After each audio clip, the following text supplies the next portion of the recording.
Satna BJP विधायक ने बिजली दफ्तर पर दिया धरना, अफसरों की उपेक्षा से नाराज। 1 हफ्ते में जनता के काम पूरा करने की दी चेतावनी।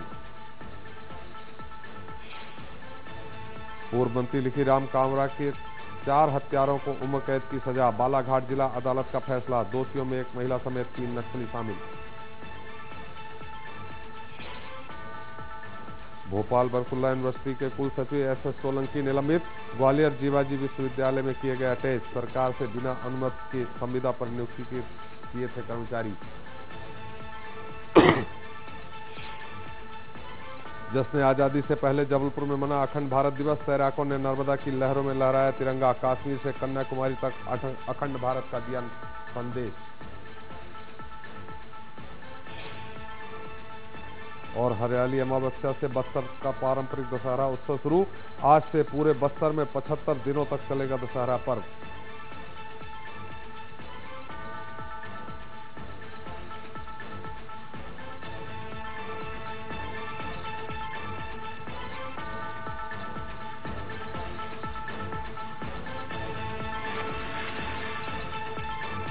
This program is sponsored by CXCT.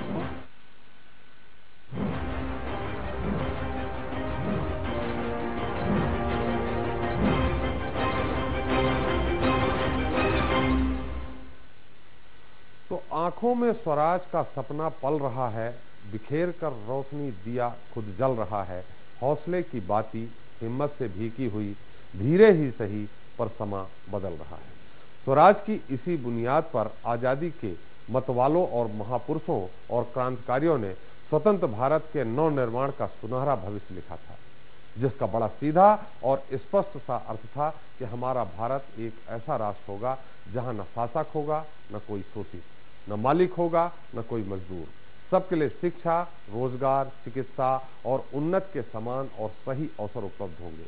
लेकिन शायद हमारी जागती आंखों से देखा गया ये सपना अभी भी सच्चाई से कोसों दूर है। और हकीकत सवाल कर रही है कि कौन आजाद हुआ है, किसके माथे से गुलामी की स्याही छूटी है।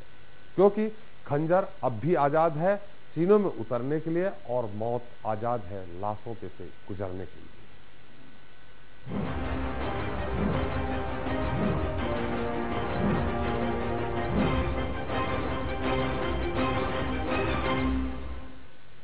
तो राष्ट्रपिता महात्मा गांधी का मानना था कि आजादी एक जन्म के समान है। जब तक हम पूर्ण रूप से स्वतंत्र नहीं होते तब तक हम दास हैं। इस लिहाज से क्या हम वाकई आजादी के 68 वर्षों बाद भी उन विचारों से आजाद हो पाए हैं जिनकी नींव अंग्रेजी हुकूमत डाली। हम आजाद हैं, इसका अर्थ और आजादी का पैमाना क्या है? एक देश को दूसरे मुल्क से मिली आजादी, आर्थिक कर्जों से छुटकारे की आजादी, पुराने रीत रिवाज और बंदिशों को तोड़कर आगे बढ़ने की आजादी, या फिर एक इंसान होने के नाते स्वतंत्रता से सोचने, विचार करने और खुद फैसला लेने की आजादी।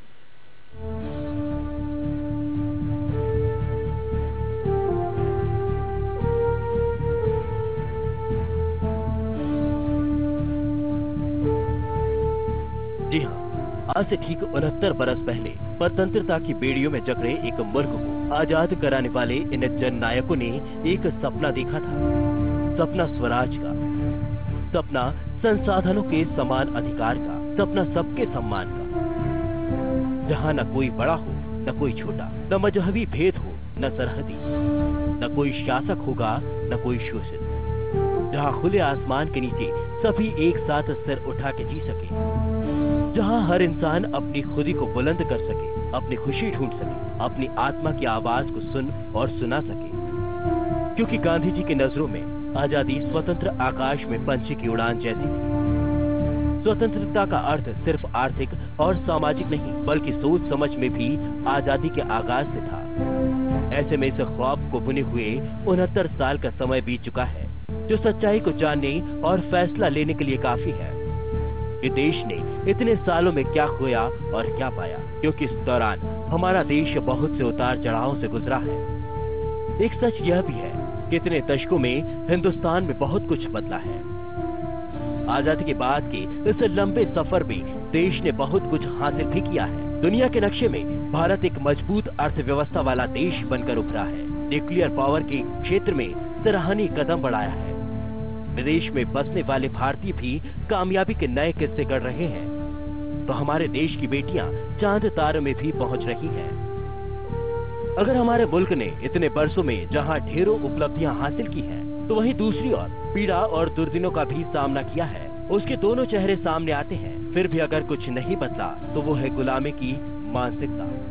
1947 का दाग दाग उजाला आज संगीन अंधेरी रात की शक्ल ले चुका है। साम्राज्यवाद और देशी पूंजीवाद के राहु केतु ने हिंदुस्तान के विकास के सूरज को पूरी तरह से ग्रस लिया है। आजादी वादों विवादों तक सिमटती जा रही है और कई सवाल अभी भी स्वराज और सुशासन के सफर में आड़े आ रहे हैं। क्या भारत में बचपन आजाद है? क्या महिलाएं महफूज हैं? क्या समाज अंधविश्वास की बेड़ियों को तोड़ चुका है? यकीनन ये सवाल तो यही बता रहे हैं कि हमने सिर्फ लरहती आजादी पाई है और स्वराज का सपना अभी भी हकीकत से दूर है, क्योंकि आजाद हिंदुस्तान में आम आदमी को न तो भूख से आजादी है, न ही बीमारी से।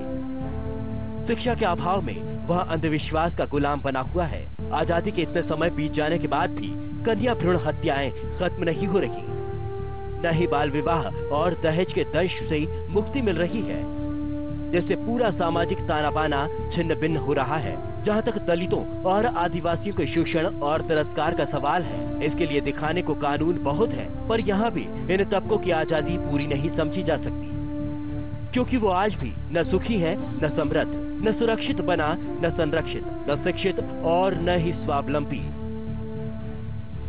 और अर्जन के सारे सूत्र सिर्फ सीमित हाथों में ही सिमट कर रह गए हैं, जहाँ स्वार्थ की भूख परमार्थ की भावना को ही लील रही है। हिंसा, आतंकवाद, जातिवाद, नक्सलवाद, क्षेत्रीयवाद और धर्म, भाषा और दलीय स्वार्थों के राजनीतिक विवादों ने आम नागरिकों का जीना दुश्वार कर दिया है। विडंबना यह भी है कि सरकार आंकड़ों की भूल भुलैया में आलोचकों को उलझाकर गद्दी पर बने रहना ही अपना कर्तव्य समझती है। बंधुआ मजदूर हो या कर्ज में डूबे खुदकुशी करने वाले किसान, या फिर गरीबी की सीमा रेखा के नीचे 20 रुपए रोज पर जिंदगी बसर करने वाले दिहाड़ी मजदूर, खुद को आजाद कैसे समझ सकते हैं भला? आजाद हिंदुस्तान के 69वें स्वतंत्रता दिवस के मौके पर आजादी की तलाश एक बड़ा मुद्दा है। आइए हम सब मिलकर गुम हुए अपने आजाद हिंदुस्तान की तलाश करते हैं और बापू के स्वराज के सपने को साकार करने के लिए एक कदम बढ़ाते हैं।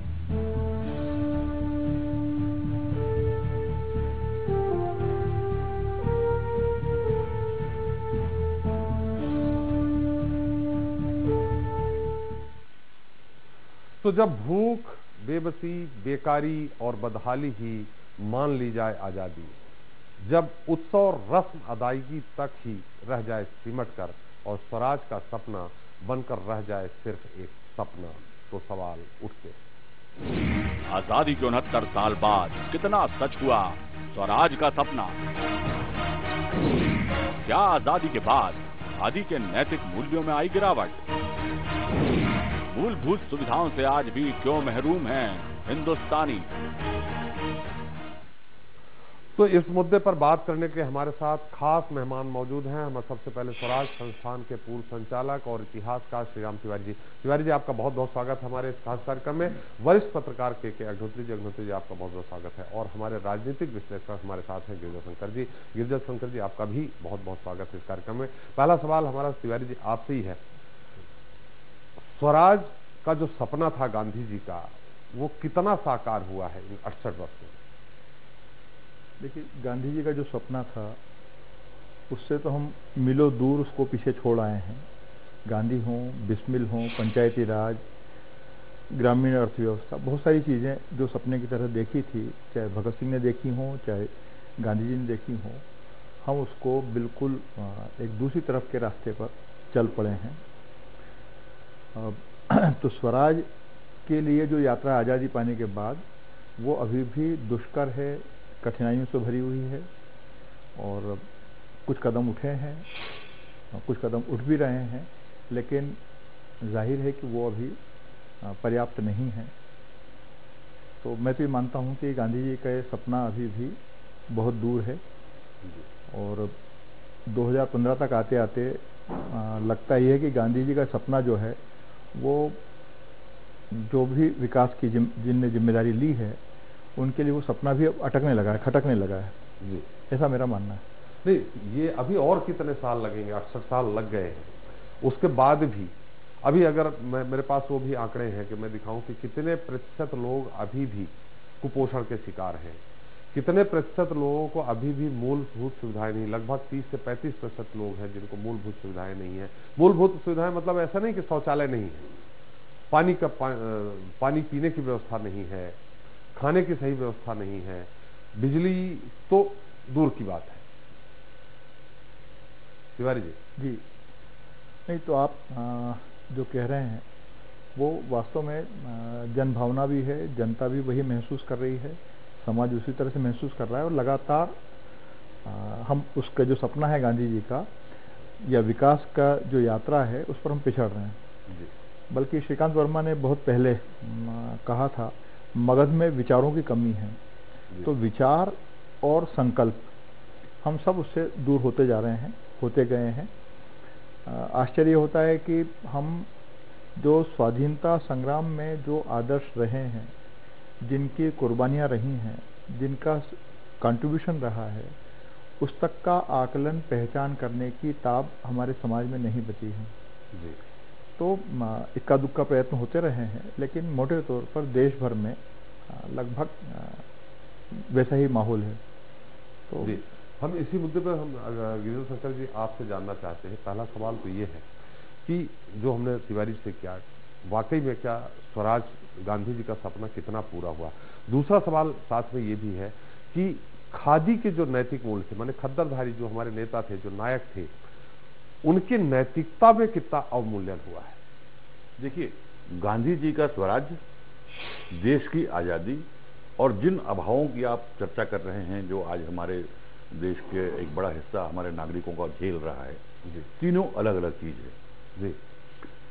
फ्रीडम मूवमेंट में आजादी हमको मिले, हम आजाद मुल्क हों, एक लक्ष्य था जी। सारे लोग अपने अलग अलग विचारधारा के होने के बावजूद, एक दूसरे से असहमत होने के बावजूद, भारत, आजाद भारत कैसा होगा इसको लेकर सबकी अलग अलग सोच थी, अलग अलग विचारधाराएं थी, लेकिन देश आजाद हो इस मुद्दे पर सारे लोग एक थे। देश आजाद हो गया। आजाद होने के बाद प्रश्न ये रहा कि गांधी के स्वराज्य की स्थापना करनी है आजाद भारत में, या उसके आजाद भारत की कोई एक नई तस्वीर उभरेगी। ये बहुत कुछ कंफ्यूजन में रहा और मुझे लगता है कि आजादी के बाद से गांधी के स्वराज्य को कहीं न कहीं हाशिए पर डालने की कोशिश जाने अनजाने होती रही। हो सकता है कि नए आजाद मुल्क की जरूरतें और विकास की अवधारणाएं कुछ इस तरह हो कि गांधी उतने प्रासंगिक शायद नहीं माने गए हों, और उसके बाद जो सिलसिला चला, नहीं, जैसा आपने कहा जाने अनजाने में उनकी जो उनका सपना था उनको एक तरफ दरकिनार करते रहे। ये मतलब जो हमारे सरकार चला रहे हैं, जो सत्तासीन है, उन्हीं लोगों ने किया। जाहिर है कि जब आजादी मिली, देखिए आजादी मिलने के बाद का सिनेरियो आप देखिए और आजादी के पहले का सिनेरियो। आजादी के पहले गांधी जितने प्रासंगिक थे और जितना उनके नेतृत्व की स्वीकार्यता थी, क्या आजादी मिलने के तुरंत बाद गांधी चूंकि बहुत थोड़े वक्त ही रह पाए आजाद भारत में, उनकी हत्या कर दी गई, तो गांधी के सशरीर न होने के कारण भी ऐसा हुआ कि वो स्वराज की बात जितनी आगे बढ़ती शायद वो बढ़ नहीं पाई। बहरहाल आजाद मुल्क की एक परिकल्पना थी, जिन लोगों के हाथ में सत्ता थी उन लोगों ने आजाद मुल्क का एक स्वरूप गढ़ना शुरू किया, उस पर काम करना शुरू किया। आज जो हालात हैं जी, ठीक है, हमें कह सकते हैं कि बहुत सारी उपलब्धियां हमको मिली हैं, इन सालों में बहुत सारा कुछ बेहतर हुआ है। बावजूद इसके ग्राम स्वराज, गांधी का स्वराज्य हो या आजादी के बाद जिस भारतवर्ष की कल्पना आजादी की लड़ाई लड़ने वालों ने की थी, उस सपने की ओर शायद हम बढ़ ही नहीं पाए जी। होना यह था कि आजादी के बाद एक नए आर्थिक, सामाजिक, सांस्कृतिक समाज की रचना करनी थी, एक न्यू सोशियो इकोनॉमिक ऑर्डर जो डेवलप होना था एक आजाद मुल्क के लिए। कहीं वही पचड़े में फंस गया जी। और ये हुआ कि आजादी को एंजॉय कैसे करना है जी। और जिन एक बहुत बड़ा वर्ग था उसको ऐसा लगा कि अब तो वो लड़ाई का दौर खत्म हो गया, अब आजाद हो गए, अब तमाम संसाधनों का, सत्ता का और तमाम चीजों का उपभोग कैसे करना है अपने अपने स्तर पर, इसकी जंग छिड़ गई और इस जंग में समाज पिछड़ गया। आज जो बदहाली हम देख रहे हैं कि पीने का पानी लोगों को उपलब्ध नहीं है, शौचालय उपलब्ध नहीं है, उनको जो जीवन की मूलभूत सुविधाएं जो है वो उपलब्ध नहीं है। आधे से अधिक आबादी यदि गरीबी रेखा से नीचे रहने को 70 साल बाद भी यदि मजबूर है, तो उसका कारण ये है कि आजादी के बाद जिस आर्थिक संरचना की जरूरत थी, जहां पर एक गैर बराबरी वाला समाज स्थापित हो, छुआछूत, अंधविश्वास, रूढ़ियां, इनसे मुक्त होकर एक प्रगतिशील विचार हमारे समाज में विकसित हो, इस दिशा में ज्यादा काम हो ही नहीं पाया। और जो आजादी हमारी परवान चढ़ते गई, इन चीजों पर और काम होना बंद होता गया। जैसे तिवारी जी ने कहा कि 2015 में जो हम आज देख रहे हैं, तो हमको लगता है कि स्वराज की बात करना ही नहीं चाहिए। अब स्वराज आएगा, आपने कहा कब आएगा, मुझे लगता है कभी नहीं आएगा। और जिस तरह से गांधी को, स्वराज को या उनके विचारों को और खादी को नकारने का सिलसिला चल रहा है, तो उससे तो मुझे लगता ही नहीं कभी कि वो स्वराज की अब शायद हमको विचार भी नहीं करना चाहिए। बहरहाल यदि आप उस स्वराज को किनारे भी रख दें, एक ऐसे समाज की कल्पना या ऐसे समाज की सोच तो गांधी और गांधी से असहमत लोग भी करेंगे कि आम लोगों को जो उनकी दैनंदिन जरूरतें हैं वो तो कम से कम पूरी हो और उनके पास विचारों की आजादी हो, विचारों की अभिव्यक्ति की आजादी हो। हम ये देख रहे हैं कि दिनों दिन हम एक अलग आयाम में चले जा रहे हैं, जहां पर शायद आजादी बहुत थोड़े लोगों के लिए उनकी पूंजी बनते जा रही है। और ये जो गैर बराबरी जो बढ़ते जा रही है कि एक आदमी की एक महीने की इनकम यदि करोड़ों में है, तो दूसरे आदमी की एक महीने की इनकम इतनी भी नहीं है कि वो अपना पेट पाल सके। ये गैर बराबरी जो आजादी के परवान चढ़ते चढ़ते और जो खाई बढ़ते जा रही है, इसने बहुत निराश हम लोगों को किया है। और अब मैं तो कम से कम स्वराज्य की कल्पना इस देश में अब कर ही नहीं पाता।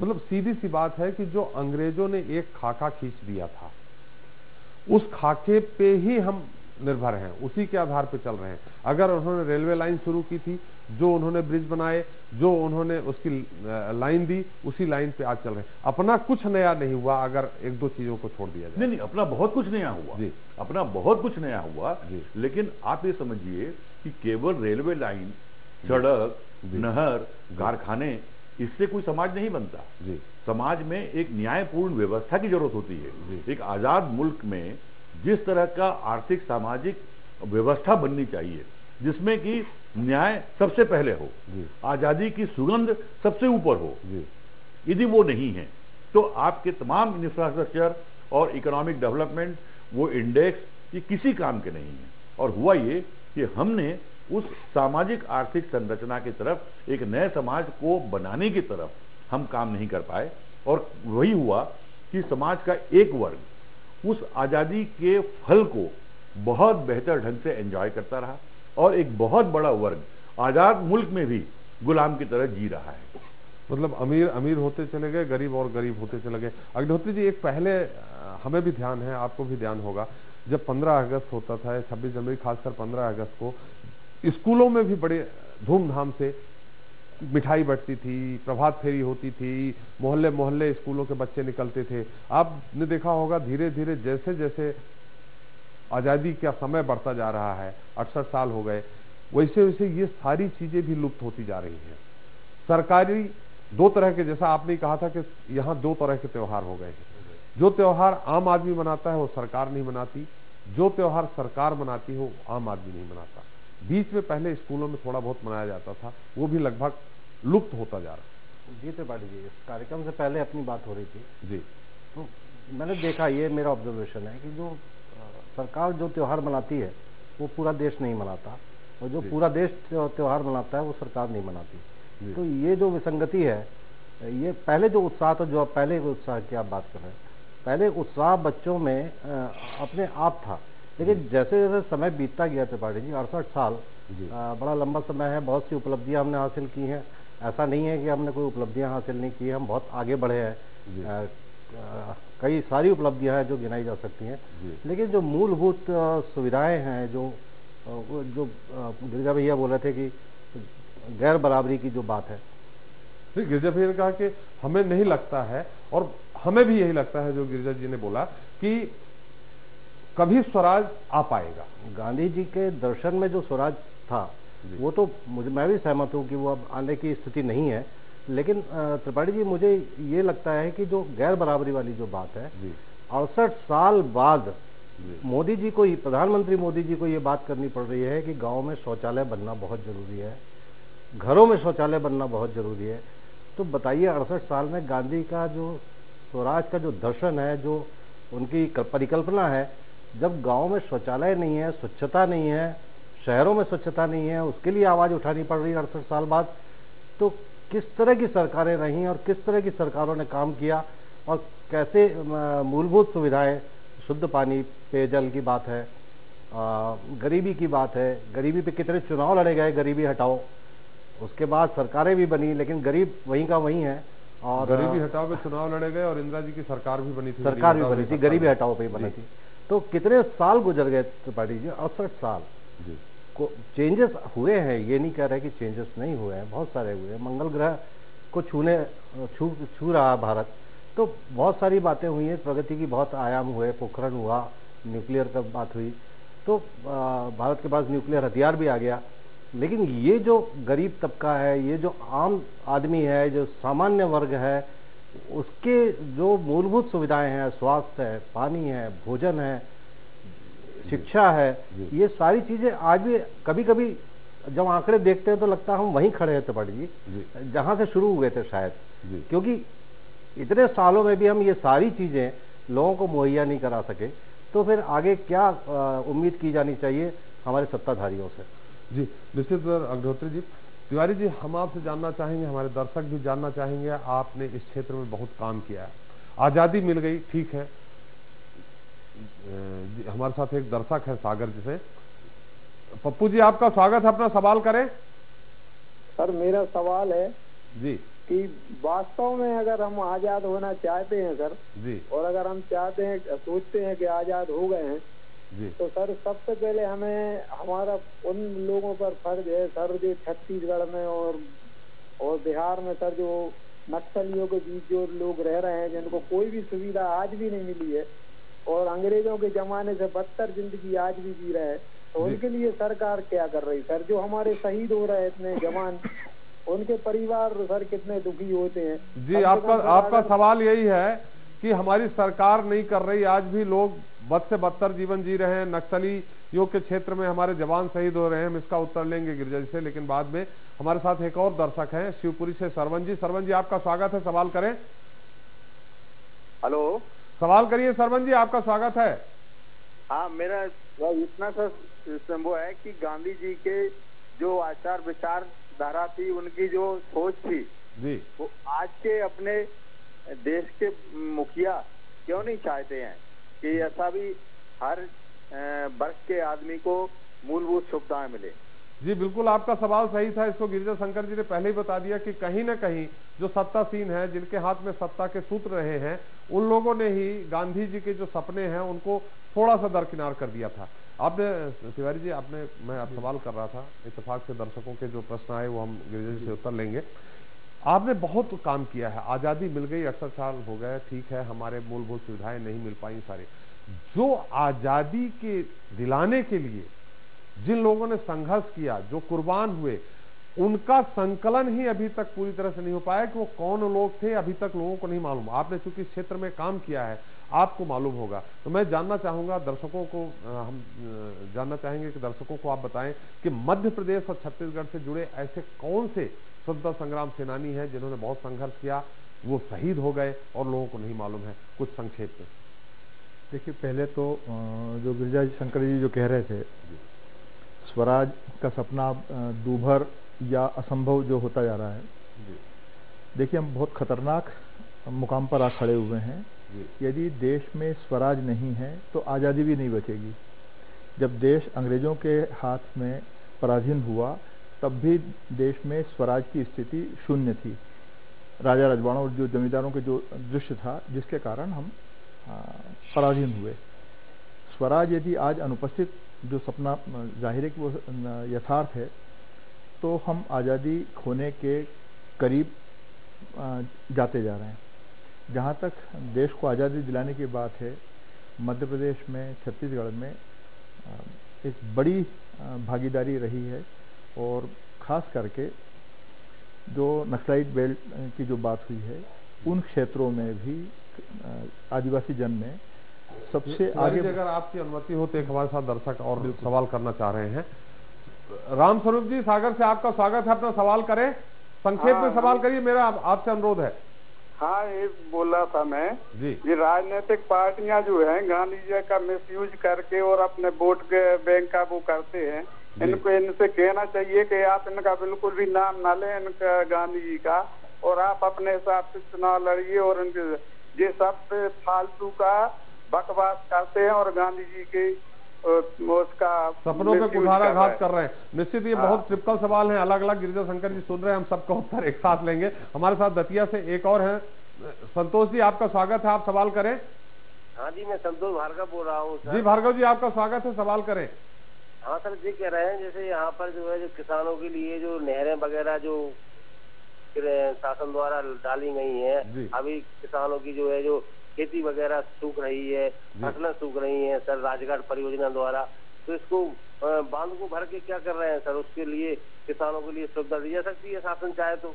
जी बिल्कुल संतोष जी, ये भी हमारा जो मुद्दा है उससे जुड़ा नहीं है, पर ये सारे जितने इस तरह से उलझे वाले मुद्दे हैं, हम सब गिरिजा शंकर जी की तरफ डाइवर्ट करते हैं। हमारे साथ एक और दर्शक हैं, जावरा से अमित जी, स्वागत है। हमारा आपसे अनुरोध है कि हमारा जो आज का मुद्दा है उससे जुड़ा सवाल पूछेंगे तो बेहतर होगा। बिल्कुल सर। जी पूछो सर। हाँ, सवाल करें आप। सर मेरा सवाल है कि जो स्वराज का सपना हुआ साकार को लेकर कि यदि संविधान से अपन जाति शब्द और धर्म शब्द को हटा दे तो क्या जल्दी स्वराज नहीं मिल जाएगा? क्या एक बार फिर सवाल करें आप। संविधान में जो जाति शब्द और धर्म शब्द दे रखा है, यदि इसको हटा दिया जाए, जाति और धर्म हटा दिया जाए, ये इस सवाल का जरूर उत्तर हम अपने अग्निहोत्री से भी लेंगे, गिरिजा शंकर से लेंगे। लेकिन अभी आप लोग एक बहुत अच्छी चीज आपके सामने आ रही है, श्री राम तिवारी जी बता रहे हैं, ऐसे आपको भी नहीं मालूम होगा, हमें भी नहीं मालूम है कि मध्य प्रदेश और छत्तीसगढ़ से ऐसे कौन लोग हैं जिन्होंने आपको स्वतंत्रता दिलवाई और वो गुमनाम है। जी देखिए, मध्य प्रदेश का और छत्तीसगढ़ का आगे बढ़ चढ़ कर योगदान रहा है देश को आज़ादी दिलाने में। जैसे हम याद करें कि 1857 में भोपाल में सिपाही बहादुर सरकार बनी थी, जो दुनिया की संभवतः सबसे पहली समानांतर सरकार थी जो अंग्रेजों के खिलाफ, ईस्ट इंडिया कंपनी के खिलाफ अवतरित हुई। सिपाही बहादुर उसका नाम था, और 2 झंडे उनके हुआ करते थे, एक महावीर झंडा, महावीर कोट उसके नेता थे, और फाजिल मोहम्मद, आरिफ मोहम्मद, तो उनका निशान मोहम्मद ही हुआ करता था।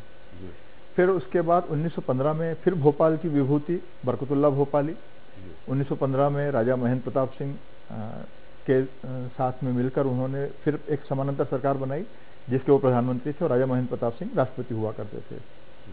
तो इस तरह से भोपाल हो या जो आदिवासी जो इलाके हैं, चाहे टंट्या भील हों, भीमा नायक हों, तमाम ठाकुर सरजू प्रसाद हों, मध्य प्रदेश में लगभग 37 स्थान ऐसे हैं जहां पर 1857 में जबरदस्त भागीदारी और कुर्बानियां हुई हैं।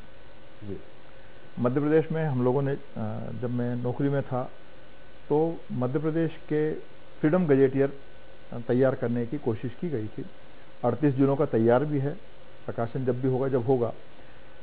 तो ठीक उसी प्रकार वीर नारायण सिंह हैं, तो वहाँ तमाम सारे छत्तीसगढ़ में बड़ी कंट्रीब्यूशन हुआ है। और ख़ास करके जो आदिवासी क्षेत्र हैं जहाँ पर अंग्रेज़ों ने, ईस्ट इंडिया कंपनी ने सबसे पहले कब्जे किए थे, क्योंकि वहाँ पर संसाधन जो हैं, प्राकृतिक संसाधन जो हैं वो ज़बरदस्त हुआ करते थे। तो वहीं पर सबसे पहले आदिवासी जन ने उनका विरोध भी किया, बगावत की, क्रांति की, जिन भी शब्दों से हम उनको बरजें। और ऐसे साधारण लोग जिन्होंने स्कूली शिक्षा नहीं पाई, किसी समृद्ध परिवार से नहीं थे, कहीं नहीं थे, लेकिन सैकड़ों की संख्या में, हजारों की संख्या में, जैसे जब यहाँ देखा जाता है भीमा नायक जो बड़वानी के थे, लगभग 10,000 लोगों का सेक्रीफाइस उनके साथ हुआ। लेकिन आज हम उनके साथ जिन लोगों ने कुर्बानियां दी हैं उनके नाम पते तक हमारे पास नहीं है जी। ठीक है, जैसे बिरसा मुंडा, उनके बारे में हम सुनते हैं कि सब इतने लोगों ने शहादत दी है, लेकिन सिर्फ वो संख्या में रिड्यूस होकर सारी चीजें रह गई। तो देश का जो एक कर्तव्य है, एक जिम्मेदारी भी है कि जहाँ भी हुआ है, चाहे वो श्रीनगर में हुआ हो, चाहे वो त्रिवेंद्रम में हुआ हो, चाहे बालाघाट में हुआ हो, चाहे उज्जैन में हुआ हो, तो इन सबको एक तरह से आकलन करने की, उससे प्रेरणा पाने की तीव्र जरूरत है और अनिवार्य जरूरत है, ऐसा मैं मानता हूँ। जी बिल्कुल, हम आपके पास फिर आएंगे और जो आदिवासी वर्ग है उनमें थोड़ा जानना चाहेंगे कि कहाँ कहाँ उनके युद्ध हुए थे। लेकिन अभी हमारे साथ बहुत सारे दर्शकों ने ऐसे अनसुलझे सवाल जिनको सुलझाया नहीं जा सकता, वो हम गिरिजा शंकर जी की तरफ देते हैं। हम चाहेंगे कि वो, कोई कह रहा है कि उनके बांध में से पानी, उनकी सिंचाई नहीं हो रही, कोई कह रहा है भूखे मर रहे। एक सवाल बिल्कुल सही था कि जाति और धर्म अगर हटा देते हैं तो शायद स्वराज का सपना पूरा हो जाए। लेकिन हमारे साथ एक और दमोह से दर्शक हैं, प्रदीप राय जी। प्रदीप राय जी, आप बहुत बहुत स्वागत है। आज काफी लेट हो गए आपने सवाल करने में। जी सर, वो मैं सर पूछना चाहूंगा गिरिजा शंकर जी से जी, कि जितना हमारे महात्मा गांधी जी को श्रेय दिया जाता है आजादी का, क्या उतना ही नेताजी सुभाष चंद्र बोस, भगत सिंह, राजगुरु को भी दिया जाता है? और जो हमारे नेताओं ने क्या जिम्मेदारी को सही तरीके से निभाया है आजादी के बाद? और तीसरे नंबर पर क्या हमारे वो नाथूराम गोडसे में टोटल बुराइयां थी कि कुछ अच्छाइयां भी थी? जी इसमें भी उलझाया गिरिजा जी को। अगर आपका अनुमति हो गिरिजा जी, आपने 8-10 सवालों में उलझ गए हैं, एक और हम सवाल आपको दे देते हैं। तो जी, शिवपुर से राम अवतार जी, आपका बहुत बहुत स्वागत है, सवाल करें। शिवपुर से आदरणीय, हमारा सवाल ये था जी, ये आजादी के पहले अंग्रेजों का जब शासन था तो रविवार को छुट्टी सिर्फ इसलिए की जाती थी कि वो ईसाई धर्म को मानते थे और संडे को वो चर्च में जाते थे। आज आजादी के 68 साल बाद भी हम उसी संडे की छुट्टी यथावत है। दूसरी बात, गर्मियों में बच्चों की छुट्टी इसलिए की जाती थी कि वो ठंडे प्रदेश से आते थे तो बच्चों को लेके वहाँ गर्मियों में चले जाते थे। आज भी बरसात में हमारे बच्चे स्कूल नहीं पहुँच पाते, लेकिन छुट्टियाँ हम गर्मियों में करते हैं। तो ये फौरी तौर पर ऊपर से इतना सा परिवर्तन हम नहीं कर पाए हैं, तो कैसे कह सकते हैं कि हम जो है आजाद हो गए हैं? बिल्कुल, ये निश्चित तौर पे अगर आप ये नहीं पूछते तो हमारा सवाल अगला गिरिजा जी से यही था कि बरसात में होना चाहिए। बरसात में हमेशा लोगों को प्रयास होता है कि बच्चे 4 बह गए, उनके पुल नहीं है, टायर से क्रॉस करते हैं वो, ये हम भी पूछते। लेकिन हमारे साथ एक और दर्शक हैं, आगर मालवा से दिलीप जी, आपका स्वागत है। जी सर। जी, सवाल करें दिलीप जी। सर, मेरा सवाल ये है कि जाति धर्म का ये भेद मिटा करके स्वराज्य का सपना पूरा नहीं हो सकता है क्या? बिल्कुल, आपका ये सवाल एक पहले ही आ चुका था। हम चाहेंगे आप लोग अब उत्तर सुन लेने। गिरिजा जी मना कर देंगे कि हम नहीं दे पाएंगे, हमें सब भूल गया है। जी देखिए, एक जो महत्वपूर्ण सवाल हुआ कि आजादी की लड़ाई में महात्मा गांधी के समानांतर और बाकी लोगों का योगदान कितना रहा। आजादी की लड़ाई में यदि एक बहुत ही अनजान चेहरा भी कहीं योगदान दिया है तो उसका योगदान भी महत्वपूर्ण था। गांधी इन सब में महत्वपूर्ण क्यों हुए? जब गांधी दक्षिण अफ्रीका से भारतवर्ष आए आजादी की लड़ाई में भाग लेने के लिए, तब जब उन्होंने देखा कि वो 2-3 साल जो है वो इनएक्टिविटी ईयर कहलाता है फ्रीडम मूवमेंट में। फ्रीडम मूवमेंट में एक जान नहीं बन रही थी। आजादी की लड़ाई सब लड़ना चाहते थे, लेकिन कहीं न कहीं वो आजादी की लड़ाई में जो एक मोमेंटम आना था वो नहीं आया। उसके मर्म को समझा महात्मा गांधी ने, और पहली बार महात्मा गांधी ने फ्रीडम मूवमेंट को एक एलीट क्लास, अभिजात्य वर्ग से बाहर निकाला और उसको आवाम की लड़ाई बनाई। उन्होंने छात्रों से कहा स्कूल कॉलेज बंद करो, लड़ाई में आ जाओ, किसान खेत छोड़ो, मजदूर फैक्ट्री छोड़ो, जो अध्यापक प्राध्यापक हैं कॉलेज छोड़ो। पूरे देश को एक साथ फ्रीडम मूवमेंट से जोड़ने का काम महात्मा गांधी ने किया। एक दूसरा, उनका पूरा का पूरा तरीका अहिंसक था। यदि आप गोडसे की जो बात कर रहे थे, ये वही बात आती है कि क्या हम हिंसा के जरिए अपने विचारों को या अपनी बात को हम आगे बढ़ाएं और असहमति को हिंसा के जरिए एलिमिनेट कर दें, सवाल ये है। तो इसलिए गांधी का महत्व जो है वो फ्रीडम मूवमेंट में, इसीलिए वो जो यदि महात्मा गांधी या बापू कहलाए, और उनकी जो विचारधारा फ्रीडम मूवमेंट को लेकर थी, वो केवल ये नहीं थी कि आपको एक राजनीतिक आज़ादी हासिल करनी है, केवल एक दस्तखत के जरिए अंग्रेज बाहर चले जाएं और आप अपने राज करने लगे, यहीं तक सीमित नहीं था। उन्होंने जो बात आज़ादी के बाद के भारत की एक कल्पना की थी, और एक ऐसे भारत की कल्पना, आज बहुत सारे दर्शकों ने जो सवाल किया कि हमारे नहर में पानी नहीं आ रहा है या हमको ये सुविधाएं नहीं मिल रही है, तो आखिर क्यों? गांधी का जो ग्राम स्वराज है वो है क्या आखिर? क्योंकि बहुत बहुत कठिन और बहुत बड़ी विशद विचारधारा नहीं है। जो भी स्थानीय संसाधन हमारे पास उपलब्ध हैं, उनका उपयोग, उनका उत्पादन स्थानीय स्तर पर हो, उनका वितरण स्थानीय स्तर पर हो, जो प्रतिभाएं हैं उनका स्थानीय स्तर पर उपयोग हो। तो ये जो विकेंद्रीकृत अर्थव्यवस्था की बात उन्होंने की थी, तब शायद आपके नहर का पानी आपको मिलने में कोई दिक्कत नहीं होती, यदि आपके आसपास के इलाकों में जो पैदावार हो रही है, जो संसाधन, प्राकृतिक संसाधन है, उनका उपयोग वहीं होता, और वो तमाम चीजें आपको उसी तरह उपलब्ध होती, और वहां पर आपकी प्रतिभा का, आपके कौशल का उपयोग होता। गांधी का स्वराज और क्या है? लेकिन ये तमाम चीजें नहीं हो पाई। और आज जब हम जिस दौर में खड़े, एक दर्शक ने कहा कि नेता लोगों को गांधी की बात नहीं करनी चाहिए, उनका तो, उनकी जो इच्छा है वो तो नेताओं ने वैसी पूरी कर दी है, अब गांधी की बात कोई नहीं करता। गांधी, मुझे दुख और इस बात की विसंगति मुझे बहुत सताती है। आज हम 21st सेंचुरी में जिस दौर से गुजर रहे हैं, जिस आर्थिक सामाजिक व्यवस्था से हम ग्रसित हैं, वहां पर गांधी सबसे अधिक प्रासंगिक हैं।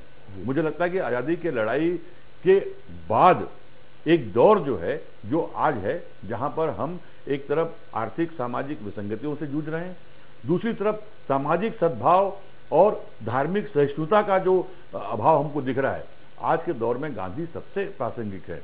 और आज का दौर है जब गांधी को सबसे अधिक हाशिए पे डाला जा रहा है। नेताओं ने एक और सवाल था, धर्म और जाति संविधान से निकाल देना चाहिए।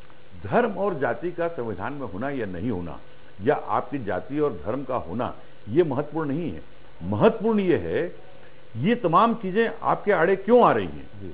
धर्म और जाति का सवाल या क्षेत्रीयता का सवाल इसलिए है क्योंकि आजाद भारत की जो आर्थिक सामाजिक व्यवस्था होनी चाहिए थी, सरकार की जो व्यवस्था होनी थी, उसमें सबसे बड़ा एलिमेंट होना था न्याय का।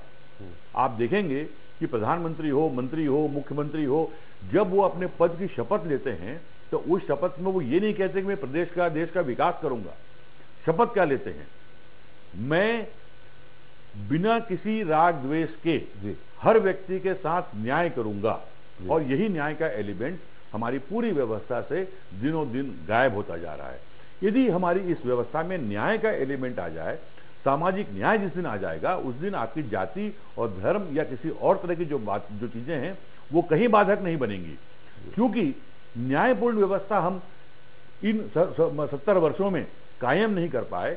आजादी के बाद, यदि आजादी के पहले जो सबसे बड़ी दिक्कत क्या थी, सबसे बड़ी गुलामी का सबसे बड़ा जो अभिशाप क्या था, एक अन्यायपूर्ण व्यवस्था में हम जी रहे थे। उस अन्यायपूर्ण व्यवस्था यदि आजादी के बाद भी कायम है, तो आज हमारी आजादी इसीलिए हमको बेमानी रखती है। आज क्यों वो उत्साह 15 अगस्त को लेकर स्कूलों में, कॉलेजों में, मोहल्लों में, घरों में क्यों नहीं दिखता? क्योंकि वो अन्यायपूर्ण व्यवस्था लगातार बलवती होती जा रही है और बढ़ती जा रही है। और इसीलिए अब तमाम लोगों को, पुरानी पीढ़ी के लोगों को, जो आजादी की लड़ाई में शामिल रहे, उस पीढ़ी को, उसके बाद की पीढ़ी को, और यहां तक तीसरी पीढ़ी को भी अब लगता है कि ये जो आजादी है वो बेमानी है। यदि न्यायपूर्ण व्यवस्था नहीं कायम हो सकती तो फिर इस त्योहार को मनाने का हमारे लिए कोई सबब नहीं है, सिर्फ एक दिखावटी हो गया है, एक रस्म अदायगी है। और उस रस्म अदायगी को तभी उत्साह में बदला जा सकेगा।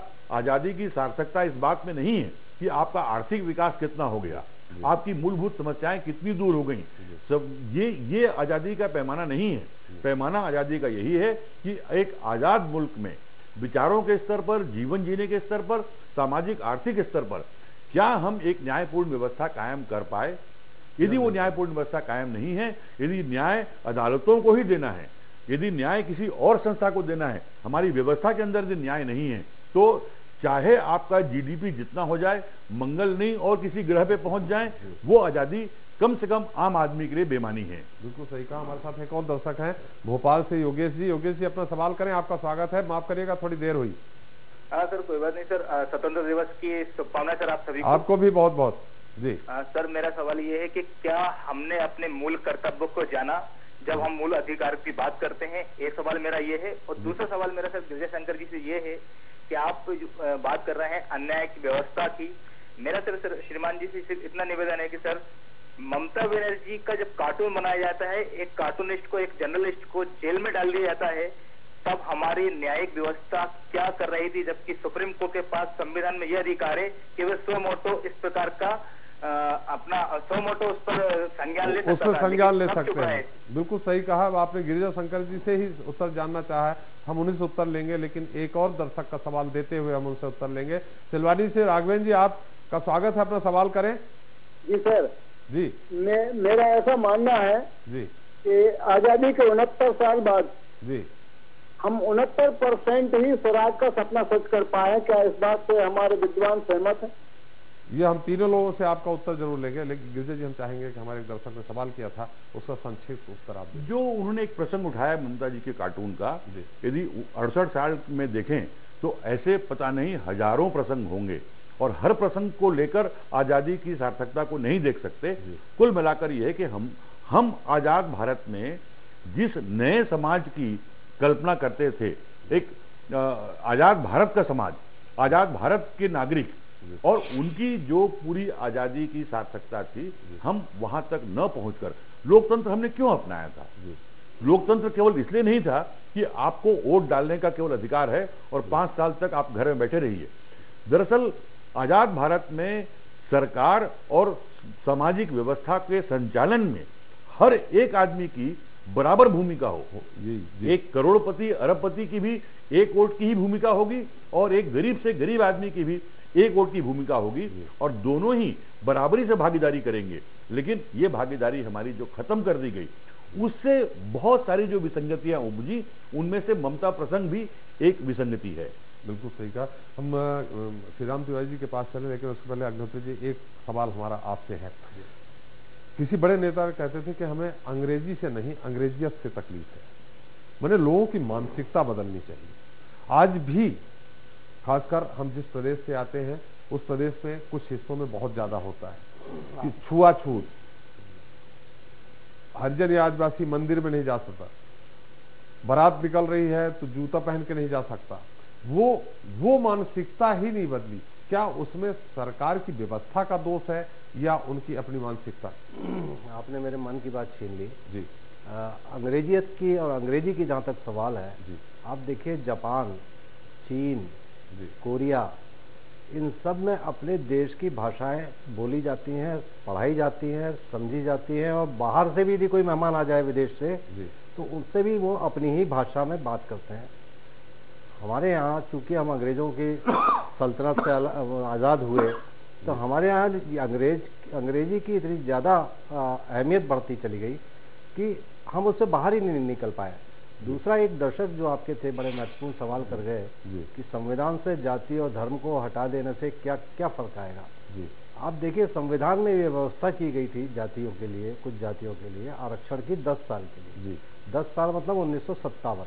लेकिन चूंकि राजनीतिक रोटियां सेकनी है, वोट की राजनीति करनी है, तो 68 साल हो गए त्रिपाठी जी, अभी तक वो 10 साल खत्म नहीं हुए जो आज़ादी के समय 1947 में या संविधान बनते समय जब शुरू हुए थे, वो अब तक खत्म नहीं। और उसकी सबसे बड़ी विडंबना ये है कि जिन निचले तबके के लोगों को ऊपर लाने के लिए आरक्षण लाया गया था, उसमें भी क्रीमी लेयर हो गए हैं, उन्हीं के पीछे व्यवस्था है। लेकिन सिर्फ 5% लोग, लेकिन लाभ वो भी अभी ले रहे हैं, मैंने उन्हीं के पास रह गई, उनके पास नीचे वाले नहीं आ पाए। ये भी व्यवस्था नहीं हो पाई कि एक बार जिसने आरक्षण का लाभ ले लिया है उसको न दिया जाए तो कम से कम दूसरे का हक बने। और त्रिपाठी जी, जाति और धर्म तो इतना सेंसिटिव इशू है इस देश में कि जरा सा इधर से उधर हुए कि लोगों की भावनाएं आहत हो जाती हैं, लोग न्यायालय में चले जाते हैं, लोग सड़कों पर उतर आते हैं। इसलिए ये बात करना थोड़ा सा खतरनाक है। लेकिन देखिए, सारे चुनाव, अब बिहार में चुनाव होने वाले हैं, आज जातिगत समीकरण अभी से सारे बैठने लगे। तो इस तरह से जाति और धर्म को इस देश से अलग करना जरा थोड़ा कठिन कार्य होगा। लेकिन हाँ, ये बात से मैं सहमत हूँ कि जो मूलभूत सुविधाएं जो गरीब आम आदमी, सामान्य आदमी के लिए होना चाहिए, जो व्यवस्थागत कमियां हैं, उनको जरूर पूरा करना चाहिए। और ये समय बहुत होता है, 68 साल कोई कम समय नहीं है। जापान में सुनामी आई और सुनामी के बाद तहस-नहस हो गया आधा जापान, समझिए। लेकिन उसके बाद जिस तेजी से वो खड़ा हुआ, आपको और हमको सुगबुगाहट तक नहीं लगी कि आधा जापान तबाह हो गया था, लेकिन वो फिर से खड़ा हो गया। वही इकोनॉमी फिर से खड़ी हो गई, सारी चीजें, इमारतें, सब कुछ बन गया। लेकिन हम 68 साल में गांव में शौचालय नहीं दे पा रहे हैं, हम 68 साल में शुद्ध पेयजल नहीं दे पा रहे हैं, हम 68 साल में शिक्षा ठीक तरह से नहीं दे पा रहे हैं। तो सवाल तो उठते हैं। बहुत बड़ा कारण है हमारे राजनेताओं की राजनीतिका, शायद आप भी इससे सहमत होंगे।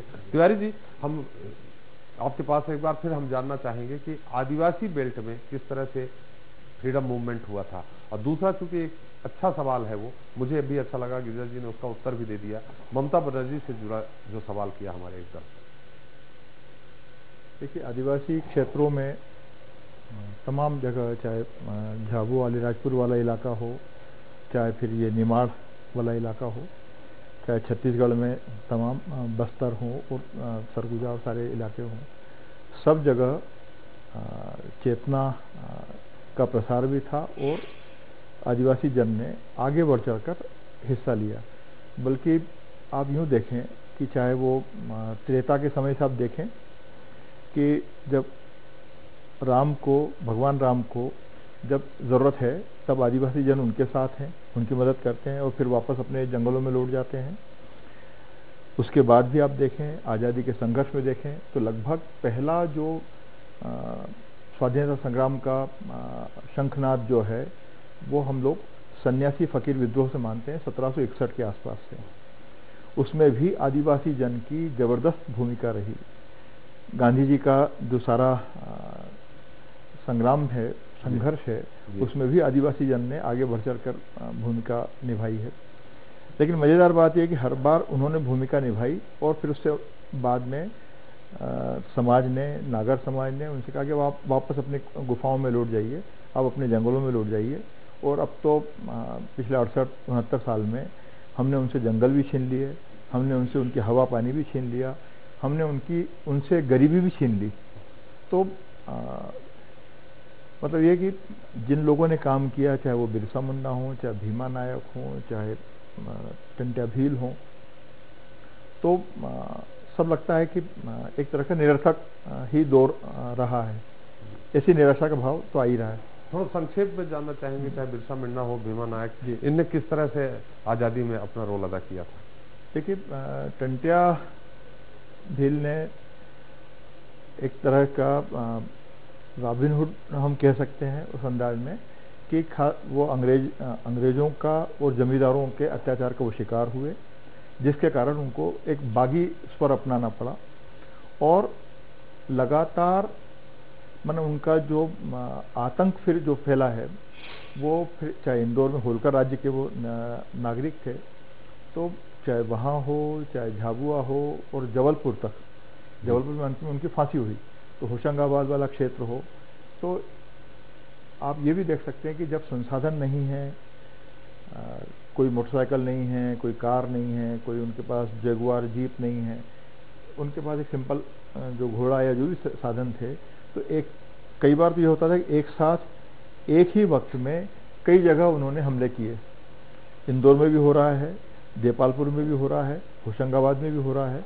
और अंग्रेज अंत समय तक पहचान नहीं पाए कि असली टंट्या भील कहाँ है और कौन है, क्योंकि जन समर्थन इतना तगड़ा था कि ये पहचान करना संभव ही नहीं हो पाता था। और ऐसा टंट्या भील के साथ ही नहीं है, और भी जो आदिवासी जन जो नेतृत्व रहा है उनकी पहचान भी, क्योंकि जनता का साथ उनके साथ था।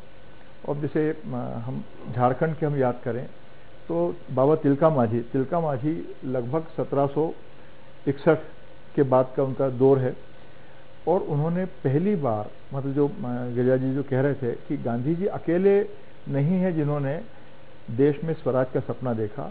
तिलका माझी ने दुनिया का शायद पर्यावरण की रक्षा में सबसे आधुनिकतम नारा दिया कि तुम एक पेड़ काटोगे हम एक सर काट देंगे। और अंत में उन्होंने अंग्रेज गवर्नर को गोफन मार के, मतलब साधारण सा जो हथियार है पत्थर जैसे चलता है, उससे उन्हें क्लीवलैंड की हत्या की फिर, और बाद में उनको फिर बहुत दूर तक घोड़े से बांध के उनकी डेड बॉडी को भी ले गए, जो भी कुछ हुआ। तो समझ के स्तर पर, चेतना के स्तर पर आदिवासी जन मेरा ख्याल है किसी भी हार्वर्ड में पढ़े हुए शख्स से कोई कमतर नहीं है। उनके अपने समझ है, उनकी अपनी तैयारी है, और उन्होंने देश के लिए आगे बढ़ चढ़ कर कुर्बानियाँ दी। ज़रूरत इस बात की है कि हम उसको आज उसका मूल्यांकन करें, और उनको जो उनका योग्य है वो उनको मिलना चाहिए। क्या अभी तक इस तरह पहचान लिए गए हैं? आपने कहा कि इनके लिए जो स्वराज संस्थान में इस तरह काम हुआ जो फ्रीडम से जुड़े रहे, क्या अभी तक सारे लोग चिन्हित हो गए हैं कि अभी भी बाकी हैं? नहीं, चिन्हित करना आसान नहीं है जी। स्वराज संस्थान के माध्यम से जो काम हुआ वो हम ये मान सकते हैं कि 10% भी शायद नहीं हो पाया जी, क्योंकि जो योगदान है वो अभूतपूर्व है। अच्छा, उनके बारे में जानकारी नहीं मिलती है जी। क्योंकि जैसे कि चंद्रशेखर आज़ाद के बारे में कहा जाता है कि उनके पास अपनी कोई संपत्ति के नाम पे कोई चीज़ नहीं थी जी। उनके अपने कपड़े भी नहीं थे। जब वो बॉम्बे में किसी मिल में जब वो काम करने गए, गोदी पर काम करने गए जहाज़ के लिए, तो हर शनिवार को सैटरडे मार्केट से जो सेकंड्स के जो कपड़े होते, रद्दी के जो कपड़े होते वो खरीदते थे, और एक कपड़े धोने का साबुन सार्वजनिक नल पर बैठकर नहाएंगे, और जो पुराने कपड़े वो वहीं छोड़ दिए, और जो कबाड़ में जो खरीदे हुए कपड़े हैं वो पहन के अपना बसर करते थे जी। वही तो चंद्रशेखर आज़ाद के पास भी कोई ऐसी संपत्ति नहीं थी, ना आदिवासियों के पास, ना उनके कोई इस तरह के वारिस थे कि चलो भाई समृद्ध परिवार से आप आए हैं, महाजन परिवार से आप आए हैं, तो आपके चाहने वाले लोग आपके बारे में ग्रंथ भी छाप देंगे, आपका सम्मान भी कर देंगे, हारफुल भी कर देंगे, 50वीं और 60वीं और 100वीं वर्षगांठ भी मना लेंगे। तो न आदिवासी जन को ऐसी कोई सौभाग्य प्राप्त हुआ, और न चंद्रशेखर आज़ाद को प्राप्त हुआ। तो इसलिए उनके बारे में जानकारी हासिल करना ही बहुत मुश्किल है, लेकिन जितना हो पाए उतना करना राज्य का कर्तव्य है, और इस सिलसिले को मेरा मानना है कि बंद नहीं होना चाहिए, और जिस भी तरह से सरकार उपाय करे वो करे। जी बिल्कुल सही। क्योंकि अब समय समाप्त हो रहा है, अग्निहोत्री जी हम जानना चाहेंगे इन 68 सालों में हमारे देश में क्या खोया, क्या पाया? गिरिजा जी के पास बाद में आएंगे, अग्निहोत्री जी हम आपसे जानना चाहेंगे पहले। पाया यूं देखा जाए तो बहुत कुछ पाया जी, और दूसरी तरह से देखा जाए तो बहुत सारा कुछ खोया जी। मूल्य खोए, नैतिकता खोई, अहिंसा का रास्ता खोया, और काफ़ी चीज़ें खोई है। लेकिन पाने की भी यदि सूची देखी जाए त्रिपाठी जी, तो पाने की भी सूची बहुत बड़ी है, कम नहीं है। लोगों का जीवन स्तर सुधरा है, लोगों की जेब में पैसा आया है, लोगों का जो जीवन शैली है वो भी सुधरी है। लेकिन कई दूसरे तरफ देखा जाए तो जो सामाजिक मूल्य हैं उनमें गिरावट आई है, और राजनीतिक मूल्य हैं उनमें तो नैतिकता बिल्कुल समाप्त जैसी दिखने लगी है। तो हालात मतलब टोटली देखा जाए एक उसको एक्सक्लूसिव रूप में, तो बहुत कुछ खोया है तो हमने बहुत कुछ पाया भी है। लेकिन ये एक आत्म मूल्यांकन करने की जरूरत है कि जो खोया है उसको किस तरह से पाया जा सकता है। तो जी गिरिजा जी, मैं भी आपसे भी जानना चाहूँगा इन 68 सालों के बारे में, लेकिन एक मेरे मन में एक सवाल, चूंकि समय कम है, मैं चाहूँगा संक्षेप में दे, कौतूहल है। आपने जैसे इसके पहले कहा था कि गांधी जी ने सब लोगों को इकट्ठा कर दिया, कॉलेज बंद करा दी, खेत बंद करा दिए, उसके बाद सुनता मिली। लेकिन लोगों का ये भी कहना है कि दोनों का समान उसमें योगदान था, एक गरम दल नरम दल। अगर गांधी जी नरम दल से जुड़े थे तो गरम दल के अगर नहीं होते तो शायद हो सकता है अभी और टाइम लगता आजादी मिलने में। नहीं, देखिए गरम दल नरम दल या किसकी आजादी के किसके योगदान को कम ज्यादा ये नहीं हो सकता जी, सभी का योगदान महत्वपूर्ण था। जैसे मैंने कहा कि बहुत सामान्य व्यक्ति का भी जो योगदान था जी, वो महत्वपूर्ण था। गांधी को यदि आप इन सारे योगदानों में थोड़ा अलग करके देखते हैं जी, और यदि उनको राष्ट्रपिता माना गया है जी, तो वो सिर्फ इसलिए कि उन्होंने आजादी के साथ एक आजाद मुल्क की तस्वीर भी गढ़ी। जी, आप याद कीजिए, जब गांधी इस देश में फ्रीडम मूवमेंट में आए तो पहला काम उन्होंने किया भारतीय समाज को जानने और पहचानने की। आज यदि हम गांधी को कहीं नहीं फॉलो कर पा रहे हैं या हमारे राजनेताओं की आज जो बड़ी दिक्कत ये है कि वो समाज सेवा करना चाहते हैं, राजनीति करना चाहते हैं, लेकिन गांधी की तरह उस समाज को समझना और जानना नहीं चाहते जिस समाज की भलाई के लिए, जिस समाज के विकास के लिए वो काम करना चाहते हैं। इसीलिए सरकारों और आम लोगों के बीच में, राजनेताओं और आम लोगों के बीच में वो कनेक्ट नहीं बन पाता जो महात्मा गांधी ने कनेक्ट किया। गरम दल या बाकी लोग, आजादी की लड़ाई और आज, इन सब में एक बड़ी विसंगति ये है कि गांधी ने जो आम आदमी के साथ अपना कनेक्ट स्थापित किया, आम आदमी को जिस तरह से उन्होंने अपने विचारों के साथ, कर्म के साथ जोड़ा, वो जोड़ने की सारी परंपराएं अब लगातार ध्वस्त हो रही हैं। आप संडे और चर्च की बात दर्शक ने की थी, आप देखिए कि हम भारतवर्ष में यदि हिंदी दिवस मनाना पड़ता है, हिंदी पखवाड़ा मनाना पड़ता है और हिंदी जानने वाले का सम्मान करना पड़ता है, तो मुझे लगता है कि इससे बड़े दुख की बात कुछ और नहीं हो सकती। यदि हमारा राष्ट्र का प्रमुख विदेशों में जाकर हिंदी में भाषण देता है तो एक बड़ी परिघटना बन जाती है जी। गो की हिंदी में बात करना एक बहुत बड़ी उपलब्धि हो गई। ये हिंदुस्तान जैसे मुल्क के लिए यदि अपनी ही देश की भाषा में बात करना यदि परिघटना बनती है तो शायद हम लोगों को इस बात पर विचार करना चाहिए। फिर संडे को छुट्टी या गर्मी में छुट्टी या तमाम जो पुराने अंग्रेजों के कानून जो आज भी लागू हैं, 1860 के सीआरपीसी आईपीसी में हम आज जी रहे हैं, हमारे तमाम जो बड़े बड़े जो अधिनियम और नियम हैं, 70 साल बाद भी आजादी के हम उन्हीं गुलामी के जो नियम परिनियम हैं उसी में देश चला रहे हैं। तो एक बहुत बड़ी विसंगति है और इससे उभरने के लिए मैं बहुत बड़ी जो उम्मीदें मैं नहीं करते हुए भी एक उम्मीद तो करता हूं कि हर आम आदमी को, यदि हमारे दर्शकों ने आज जिस तरह का सवाल किया, मुझे इस बात की खुशी है कि वो आजादी की कीमत भी पहचान रहे हैं और आजादी के बाद जो खोने का दर्द है वो भी बेहतर समझ रहे हैं। जिस तरह के सवाल उन्होंने किया है, मुझे लगता है कि आजादी के मर्म को यही लोग जिंदा रखेंगे, यही आम लोग जो हैं वो आजादी की सार्थकता को एक बार फिर उसी तरह स्थापित करेंगे जिस तरह इस देश को आजाद कराने में उन आम लोगों ने अपनी भागीदारी दी। वैसे मैं आपको बता दूं, हमने ऐसे बहुत दर्शकों के सवाल ले लिए। मैं चाहता था कि उन दर्शकों के जिनने सवाल किया उनका उत्तर मिल जाए। मैं कम से कम दर्जनों दर्शकों के सवाल मैंने नहीं लिए। मैं चाहता था कि तिवारी जी, जो इस समय हमारे आज़ादी में जिन लोग, ऐसे लोग हैं जिन्होंने योगदान दिया, संघर्ष किया, शहीद हुए और उनका नाम आज भी गुमनामी में है, इसलिए मैंने और भी दर्शकों के लिए मैं उनसे माफ़ी चाहता हूं जिन दर्शकों का मैं सवाल नहीं ले पाया। गिरिजा जी, आपने विशेष टिप्पणी की, आपने दर्शकों के सवालों को उत्तर दिया, आपका बहुत बहुत धन्यवाद। अग्निहोत्री जी, आपका भी बहुत बहुत धन्यवाद। और तिवारी जी, आपका बहुत बहुत धन्यवाद जो आपने हमारे दर्शकों को बताया कि ऐसे वो कौन लोग हैं जो गुमनामी में हैं और हमारे देश के लिए उन्होंने संघर्ष किया। तो दोस्तों, आपने देखा और सुना कि इन 68 सालों में हमारे देश ने आजादी के बाद क्या हासिल किया और क्या गवाया।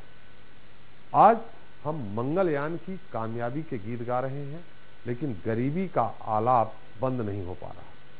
हिंदुस्तान में पढ़े लिखे बेरोजगारों की संख्या भी बढ़ती जा रही है। गांव तो गांव, हमारे प्रदेश की राजधानी में भी पीने का पानी साफ मुहैया नहीं हो पा रहा। स्वास्थ्य सुविधाओं का आलम ये कि नौनिहालों में कितने अपनी जवानी की दहलीज तक पहुंच पाएंगे, इसकी कोई गारंटी नहीं। सड़कें यथावत जर्जर हैं, गणतंत्र को सहेजने में नई चुनौती आतंकवाद और नक्सलवाद ने खड़ी कर दी है। हमारी माताओं बहनों की सुरक्षा की तसल्ली कोई नहीं दे सकता। लोकतंत्र के मंदिर का मंजर क्या है, क्या हो गया है। मानियो, जब मंदिर में पूजा ही नहीं करना है तो मंदिर के पट खोलने का औचित्य क्यों। बहरहाल कहना होगा कि अभी वही है निजामे कोहना, अभी तो जुल्मो सितम वही है, अभी मैं किस तरह मुस्कुराऊं, अभी रंजो आलम वही है। आज के लिए बस इतना। मैं एसपी त्रिपाठी आपसे विदा लेता हूं। फिर मिलेंगे नए मुद्दों, नए सवालों के साथ। आप सभी को एक बार फिर यौम आज़ादी की मुबारकबाद। फिर मिलेंगे।